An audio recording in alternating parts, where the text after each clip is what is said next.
PE ratio made easy. Have you ever heard a commenter say, that stock trades at 30 times earnings, and you wonder to yourself, a bargain or highway robbery? Today, we'll decode the price to earnings ratio, no MBA required. You'll walk away knowing whether a company looks like an overvalued rookie or a veteran on a team-friendly deal. Let's get right into it. I'll explain money concepts the way coaches break down game film. Simple, practical, and actionable. Let's tip it off. First, quick definition. The PE ratio equals its stock's share price divided by its earnings per share. Put differently, is how many dollars investors are willing to pay for $1 of that company's yearly profits. If Apple trades around $180 and earned about $6 per share over the last year, the math is 180 divided by 6, or roughly 30. That means you're paying 30 bucks for each buck Apple earns. It's like offering a star player a 30-year salary advance for every year he scores. So is 30 high or low? Context is everything. Growth stocks, think Tesla. Currently they're at 60 PE.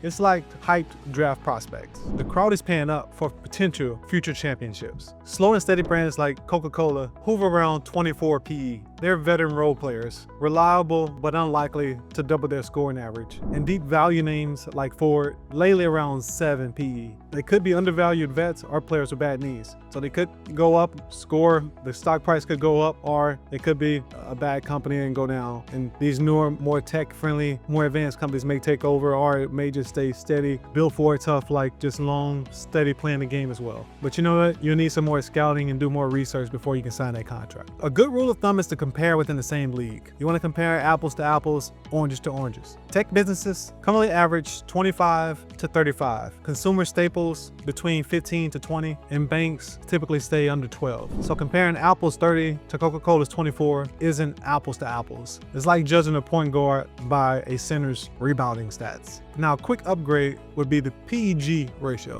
Take that PE, divide by the company's projected earnings growth rate. A PGE under 1 can flag a fast improving rookie still on a cheap deal. Over 2, it might highlight a bench warmer on a max contract. No shade thrown on Ben Simmons. Here's some common rookie mistakes. Some people buy a stock only because the PE ratio is low. That's a classic value trap if profits are falling. Another one is ignoring debt and also cash flow. That's just like signing a star without checking his injury history. You need to check the company's profits, check their debt, and also see their cash flow. And also comparing across completely different sectors, not comparing apples to apples and oranges to oranges. Think NBA to MLB statistics. They don't translate directly. Now here's your 3-step action plan. 1. Look up the PE of any stock you own or love. Yahoo Finance or your broker app makes it a 2-second search. 2.